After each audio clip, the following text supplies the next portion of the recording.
so high I'm hypnotized. What's up is down, what's left is right. Chasing stars and holding you.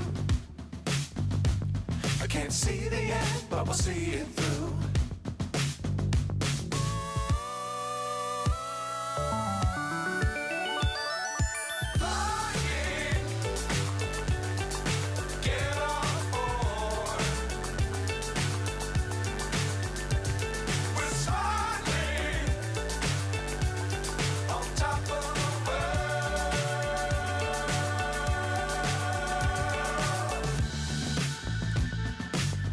Times don't fly too high.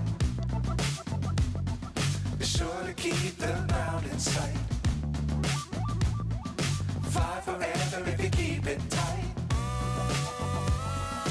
Love the world, but keep the sky on your mind.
So high I'm hypnotized. What's up is down, what's left is right. Chasing stars and holding you. I can't see the end, but we'll see it through.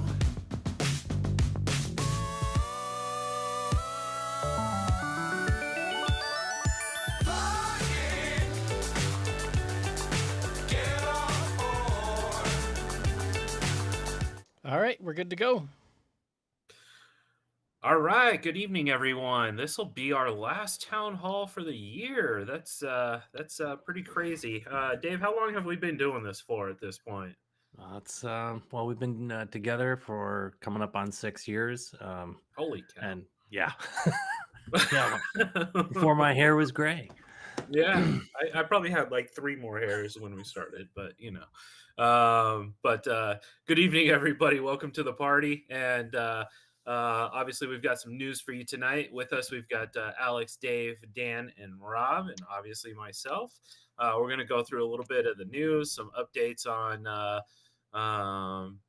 New Jersey, things going on with the NDAA, and of course some other things. And then one topic that Dave was kind enough to forward along to me that's near and dear to my heart.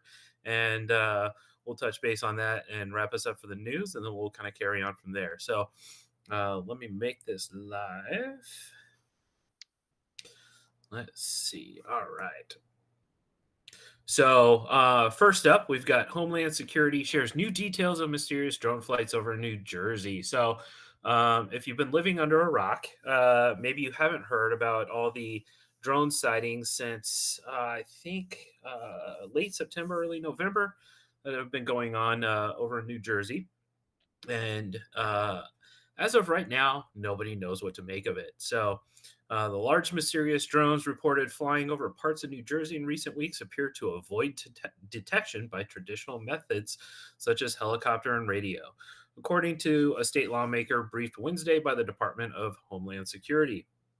In a post on the social media platform X, Assemblywoman Dawn Fantasia described the drones as up to 6 feet in diameter and sometimes traveling with their lights switched off.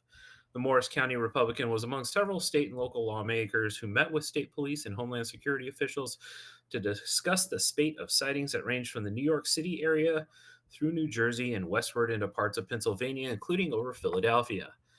The devices do not appear to be being flown by hobbyists, Fantasia wrote. So my question is, if they're not being flown by hobbyists, fantastic, guys, stay out of the drama. But how do they know that if they don't know where they're coming from? So dozens of mysterious nighttime flights started last month and have raised growing concern among residents and officials.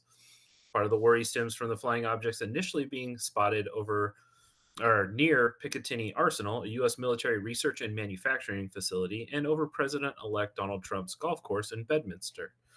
Drones are legal in New Jersey for recreational and commercial use, but they are subject to local and FAA regulations and flight restrictions. I think they might Operators must be be FAA certified. they might be severely underestimating what a recreational hobbyist is capable of. Right? What interests me a little bit with this is how this is in New Jersey mainly, it at least appears to be. And in the past, New Jersey's been trying to find ways to pass laws about restricting drone use outside of the FAA regs, especially with Oh. aerial trespass. So So do you think this is like a government sponsored conspiracy to try and push that agenda forward? I'm just putting out there that it's been in the past that they've been interested to do such a thing, and a bunch of media in their own state about it could That's how they help know. pass something like that. Well, I'm looking That's for funny. the New York newspapers that would associate this with an alien abduction. So I'm all set. Those used to be called tabloids. Yeah. The number of sightings has increased in recent days, though officials say many of the objects seen may have been planes rather than drones. It's also Really? possible that a single drone has been reported more than once. Governor Phil Murphy and law enforcement officials have stressed that the drones don't appear to threaten public safety. The FBI has been investigating and has asked residents to share any videos, photos, or other information they have. From another article, I had a couple articles on this, and I just tried to narrow it down to one. But I think there's been so many as 3,000 reports on this. So definitely a little excessive on that. Two Republican Jersey Shore area congressmen, U.S. Reps Chris Smith and Jeff Van Drew, have called on the military to shoot down the drones. Yeah, let's just jump to that. Okay. Smith said a Coast Guard commanding officer briefed him on an incident over the weekend in which a dozen drones followed a motorized Coast Guard lifeboat in close pursuit near Barnegat Light and Island Beach State Park in Ocean County. Coast Guard Lieutenant Luke Pineo told the Associated Press Wednesday that multiple low-altitude aircraft were observed in the vicinity of one of our vessels near Island Beach State Park. Let's see. In a letter to the U.S. Defense Secretary Lloyd Austin, Smith called for military help in dealing with the drones, noting that Joint Base McGuire, Dix Lakehurst, has the capability to identify and take down unauthorized unmanned aerial system. However, Pentagon spokeswoman Sabrina Singh told reporters on Wednesday that our initial assessment here is that these are not drones or activities coming from a foreign entity or adversary. So they're not hobbyists and they're not foreign entities or adversaries. And That narrows it down. They're we can friendly aliens. right? And then there was another senator today that said, oh, well, they're from an Iranian mothership that's sitting off the coast. And they're like, no, that's not it. And then somebody's like, well, they're military. And the military's like, nah, we're not doing it either. It's like, what is happening here? Are we at like Gatwick 10.0, 20.0? It It does feel like we're being Gatwicked. Yeah, definitely. Aren't we the closest to Gatwick Jupiter and we've been in Gaswick. a while? Oh, geez. So, So, long story short, guys, nobody's taking credit for them. Nobody knows where it's coming from. FBI is investigating it. Department of Homeland Security is investigating it. And still, we're just like, no, this has gone on for a month and nothing. So, a lot of people are frustrated, confused, wondering what the heck's going on. I get it. I wish I had an answer for y'all. I kind of dug through a bunch of articles on this today. And in fact, everything I pulled up on Drone News, the first 15 pages in search results was this. So, but it's all just repeating the same talking points over and over again. So, Yeah, they've been flying over. As Josh Go ahead. suggested, and Greg Revendu says so well. Don't be that guy. If you're, Yeah. don't do this. Don't, there certainly are lots of ways that we can be surveilled these days. Don't add to this drama, and please use Aloft's products, Air Aware and Air Control for airspace authorization. Yep. And so definitely an interesting phenomenon. It'll be interesting to see how it shakes out, and we'll kind of go from there. So next up, oh, go ahead. I was just gonna say, I don't know. It kind of makes me feel like I want to make a circular UFO-shaped drone and just be 100% legal in everything, and just fly it around for a little bit in New Jersey at night. Just go up randomly, but make sure everything's 100% by the book. Yeah, I mean, Because that would be, I think that could be kind of fun. That would be fun. Theoretically, they should Long as figure it's- out it's you very quickly. But Yeah, yeah, and then 100%. yeah, You have Now some then- interesting interactions with DHS and FBI. So, tell us how that goes. I don't know if I'd be able to. All right. So this is coming from Defensive Co-op. NDAA directs Pentagon's UAP office to team with new counter drone task force. The legislation would require the department's all-domain anomaly resolution office to liaise with the new CUAS task force. So here's your aliens, Dave, just in case you were wondering. The conference version of the fiscal 2025 NDAA would require the Pentagon office charged with investigating unidentified anomalous phenomena, UAPs, which used to be UFOs, to anybody who wondering what that means, to partner with a new counter-drone task force that lawmakers want the U.S. military to establish. UAP is a modern term for UFOs and mysterious transmedium objects. I don't know what a transmedium object is, but it sounds like a ghost. The bill released Saturday by the House and Senate Armed Services Committees include provisions aimed at beefing up the Defense Department's capabilities for detecting and defeating unmanned aerial systems, which are a growing threat in the United States and abroad.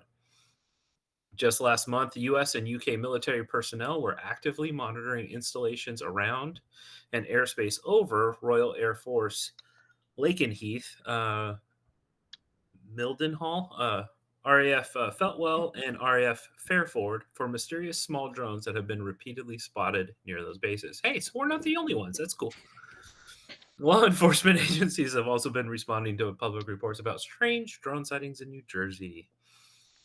Section 925 of the NDAA would task the Secretary of Defense no later than 30 days after the enactment of the legislation to establish or designate from existing organizations and personnel of the department a counter UAS task force. Not later than 90 days after the date of enactment, the Secretary of Defense and the Chairman of the Joint Chiefs of Staff, acting through the counter UAS task force, shall review and, if necessary, consolidate and update all Department of Defense memoranda and directives related to the countering of unmanned aircraft systems in the United States airspace to provide clarity to and an expedited decision-making process for commanders with respect to effectively countering unmanned aircraft systems or unmanned aircraft incursions at military installations in the United States.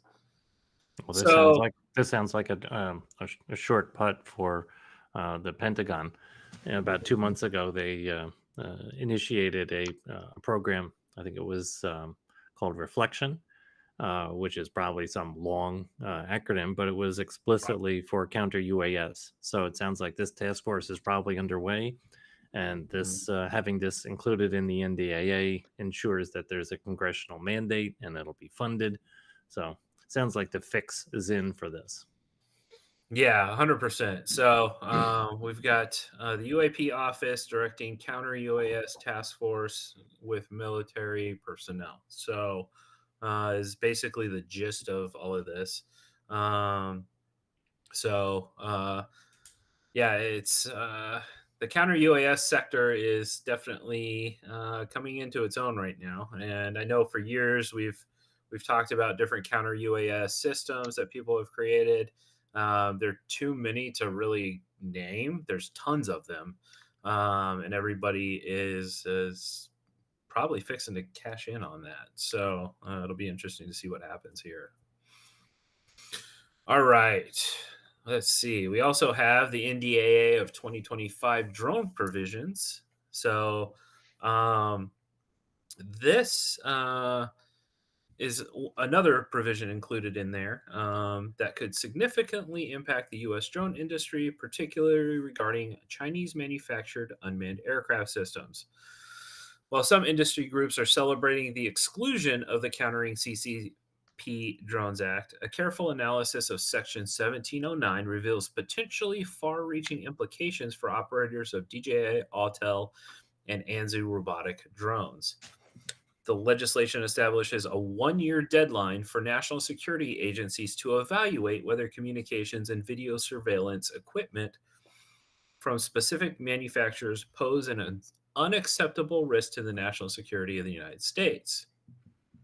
Crucially, if no determination is made within that time frame, the FCC must automatically add these manufacturers' equipments to its covered list, effectively restricting their use. So, what does that mean? It means that if a national security agency either decides, or one of these agencies, and it could be Homeland Security, it could be the NSA, it could be DOD, it could be any of these national security branches of our government, if they decide either to not do the testing or to do the testing and not come up with any determination, then the FCC will automatically ban them just because. So I thought there was a country of origin on manufacturing, and further, I see that Anzu is in the list with DJI, Autel, and then they list Anzu. And I Mm-hmm. thought Anzu was being manufactured outside of mainland China. I thought Taiwan. So Unless they're, I'll have to read more carefully because they're Taiwan is certainly not going to be a covered entity. yeah. Yeah, Anzu is So- made in Malaysia. Malaysia, okay. So yeah, so we'll need to we'll go back over that language to see if this is just an error in this report, in this article, or if the NDAA counter drone act with the FCC does pick up or ignores country of manufacture, or what its trigger is. So it says right here. So number one, I want to read this quote from somebody that we widely respect, Brendan Schulman. He said, "I suggest you read it more closely. DJI and Autel's technology will all be added to the FCC covered list 1 year after enactment, unless there is a national security agency determination by DHS, DoD, ODNI, I don't know who that one is, NSA, or FBI," noted drone law expert Brendan Schulman on social media. So, and it says the legislation specifically targets DJI, Autel, their subsidiaries, affiliates, and partners, which looks like they're claiming covers Anzu, entities involved in joint ventures with these companies, and organizations with technology sharing or licensing agreements. Wow, that's huge. Yeah, because So- the licensing agreement is that would just pull in Anzu immediately.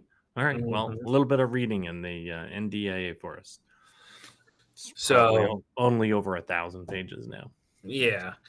Let's see. The Drone Advocacy Alliance, of which Drone XL is a partner, has characterized the provisions as less restrictive than the previously proposed Countering CCP Drones Act. However, this interpretation appears to overlook the default restriction mechanism built into the legislation structure. If the equipment is determined to pose security risks, or if no determination is made within a 1-year window, the implications extend beyond the manufacturers themselves. The restrictions would also affect companies using licensed technologies from these manufacturers and their various partners. There you go. The NDAA does include a savings clause preserving certain existing drone use authorized under previous legislation, including sections of the 2024 NDAA and the FAA Reauthorization Act. However, the practical impact of these exemptions remains to be seen as implementing regulations are developed. So, yeah, that's a bad deal. It's like you're damned if you do, damned if you don't. And we avoided one and picked up another, right? So, goodness. And we see in the news that part of China's retaliation for these silly moves from the U.S. government are to restrict other drone companies that are have agreements with Taiwan. And so, taking the next page from what the Chinese the CCP did with respect to Skydio, now other drone companies, about I think 5 or 6 of them at least, have been now they're preventing them from banning them from being able to sell product. So I think Yeah, this so next that's article will probably start getting into it, but Ken Sherman's asking in YouTube, saying that so potentially DJI Air units could be included. 100%. 100%. Because if the FCC puts them on a covered entity list, that could potentially mean that they stop providing licensing for those particular products, which means they can't be sold in the United States. Right. So, absolutely. So that's definitely something that's not far out of the realm of possibility. So, this one article covers what Dave was just talking about. China's export restrictions on drone parts could reshape global supply chains. Limitations may impact Ukraine, the US, and Europe as drone technology evolves in wartime. The Chinese government plans to implement stricter controls on the export of drone parts in early 2025. The shift is already affecting manufacturers and buyers across the globe. According to reports, Chinese companies have reduced or halted sales of batteries, motors, and flight controllers to US, Europe, and Ukraine. These components are critical for drone operations and supply chains. China's decision follows escalating tensions with the US, highlighted by sanctions against American drone companies like Skydio, Brink Drones, and Rapid Flight. Skydio announced last month that they have been sanctioned and were rationing batteries as a result. The Chinese Ministry of Foreign Affairs published a list of 13 additional companies sanctioned on December 5th. In addition, Ukraine has been relying on drones for its defense against Russia's invasion, making the restrictions potentially problematic for its military strategy. China dominates approximately 80% of the global drone market, according to the Center for Strategic and International Studies. Any disruption in its supply could have widespread consequences. Manufacturers in US, Europe, and Japan may need to step in to fill the gap left by these restrictions. We've kind of touched on this in the past, but what's the level of fabs here in the United States that could be potentially geared towards making flight controllers, Dave? easy. These are low tech, simple 32-bit controllers. This is easy peasy. So we've got a lot of fabs in the U.S. that can handle this. This is not high tech stuff. Okay. So now I guess the question goes to how many of those fabs are going to want to switch into making stuff like that? Yeah, Do you think? and I don't. Yep, there's some people that feel that, well, if it has some wartime capability, then that's bad, and they don't want to get involved, and we Mhm. respect that. certainly as an engineer, you know, I worked with computers, and computers are used for military purposes. So, Hmm. I mean, my entire career was selling to governments around the world. So, yeah, Yeah. same sort of thing. Obviously, costs will So go up. yeah, Yes, yeah. yeah, Hopefully not too much. And yeah. we've already seen a good example of that with the Brave 7 flight Mhm. controller from Rotor Riot. $58 for the flight controller, and it's an F7. So where it's in the ballpark, it's not, didn't do a double or treble the price Mhm. point. Yeah. All right. Ukraine might have to China-proof its supply chain for drones as experts expect more widespread Chinese bans on certain drone parts in 2025, Bloomberg reported. Yep. Russia, meanwhile, remains heavily reliant on Chinese drone components. Reports suggest it produced 140,000 drones in 2023, with plans to manufacture 1.4 million by the end of 2024. Many of these use Chinese-made parts. Ukraine has also ramped up its drone production with plans to build 30,000 long-range drones in 2025 and potentially scale to 3 million annually. Despite these ambitious goals, supply chain challenges loom.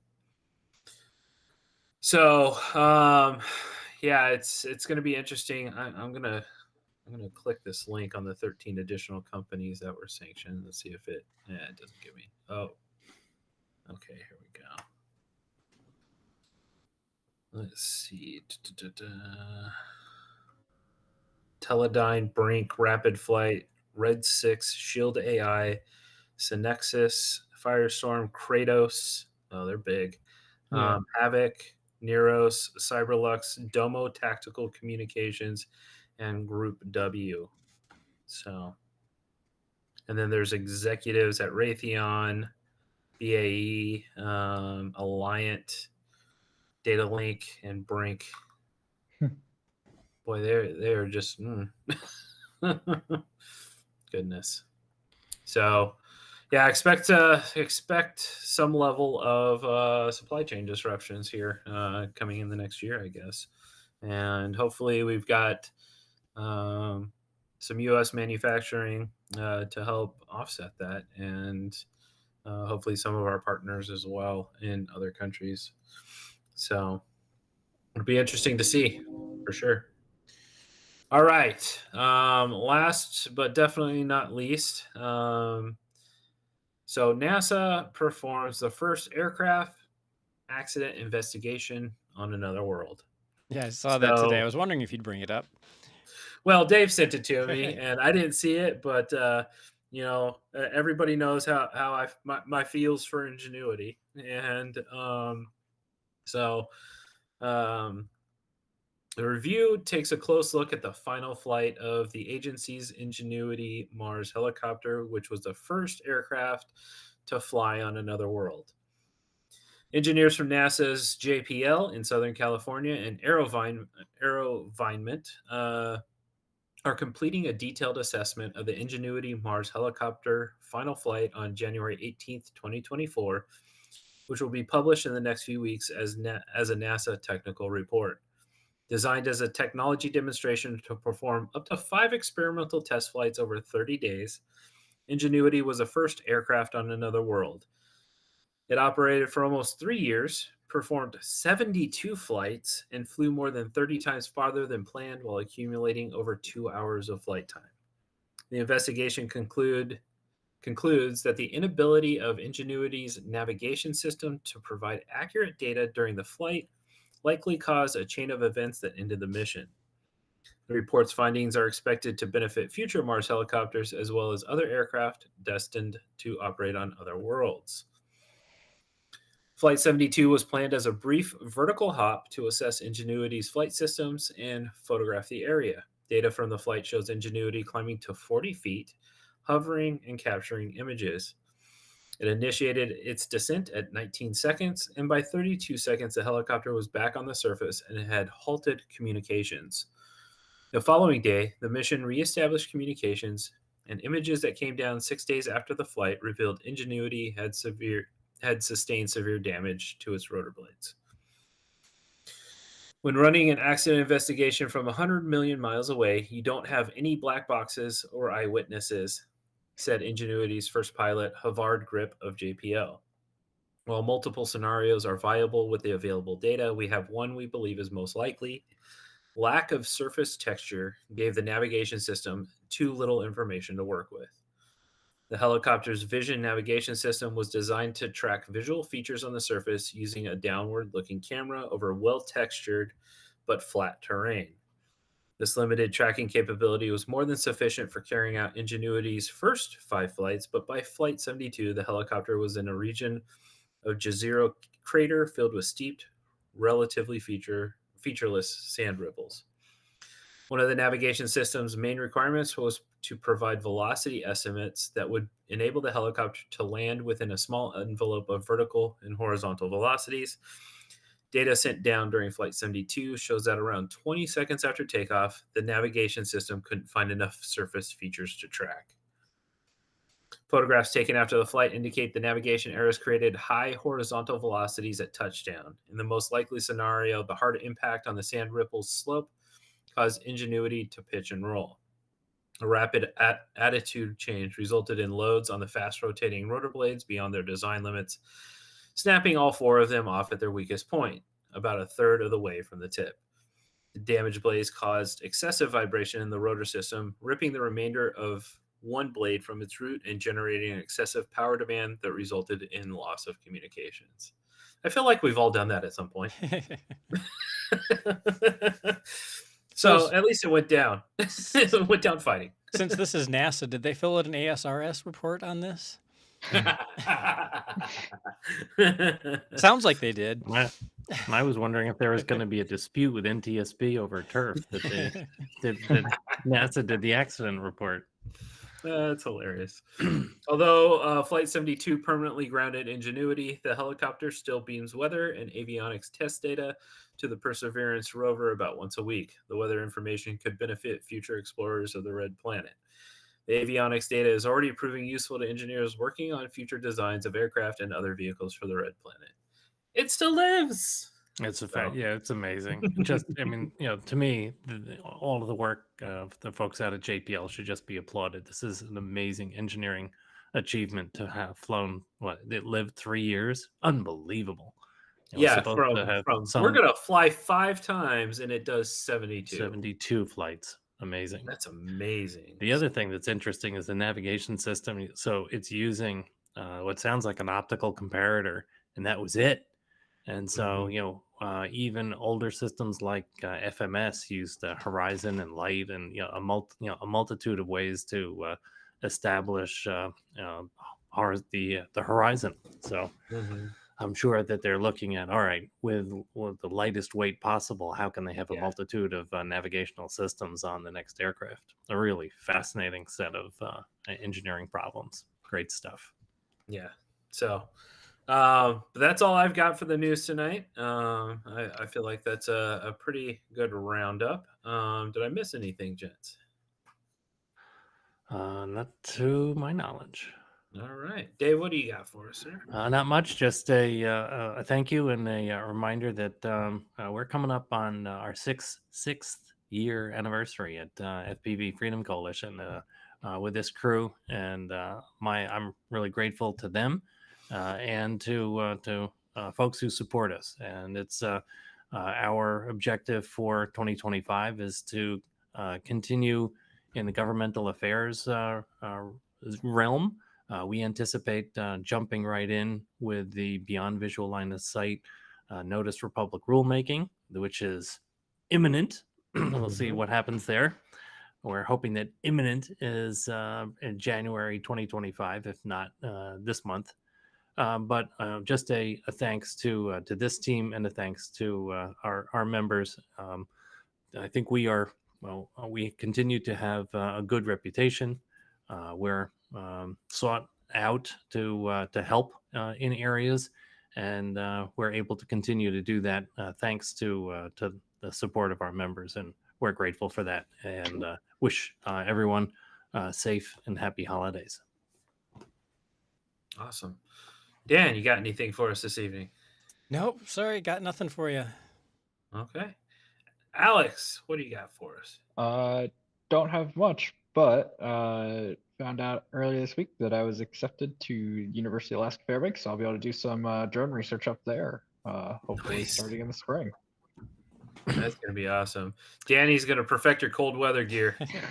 Yeah, I'll come up with a system for you. I wasn't sure if Alex wanted to make that public or not. He's also graduating with a dual engineering degree in record time from York University. We are incredibly proud of you, the work that you've Absolutely. done, Alex, and we admire where you're headed. And we really would love it if you would be able to continue when you can to sign into these calls from Fairbanks, Alaska. Very cool. Be sure to get some conformal coding if you don't have any already. I already have plenty. Stock So up true. now. So true. All right, Rob. I know you're traveling right now. Do you have anything for us this evening, sir? No huge updates on the FPV side. On the professional side, we're training up another dozen pilots to fly BVLOS under the new waiver we got. So lots of Nice. big things, lots of excitement coming with that. So we're number 3 in the nation to get the particular BVLOS waiver that we got. That's super Nice. cool.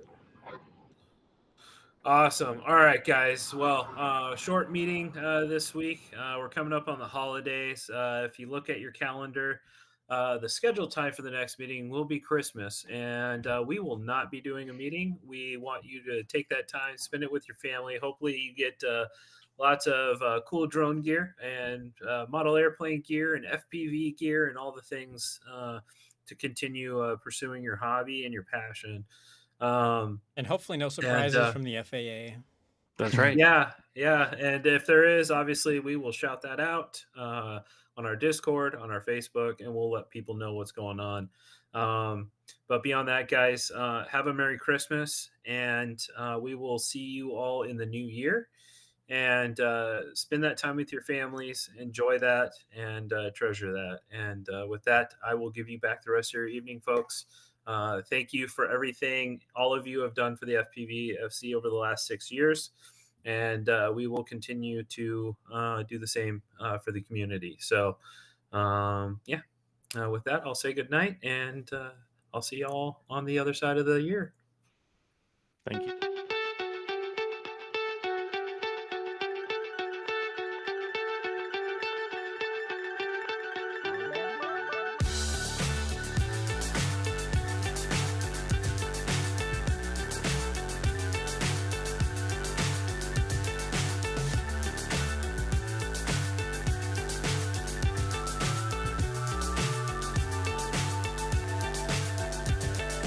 Fly so high, I'm hypnotized. What's up is down, what's left is right. Chasing stars and holding you. I can't see the end, but we'll see it through.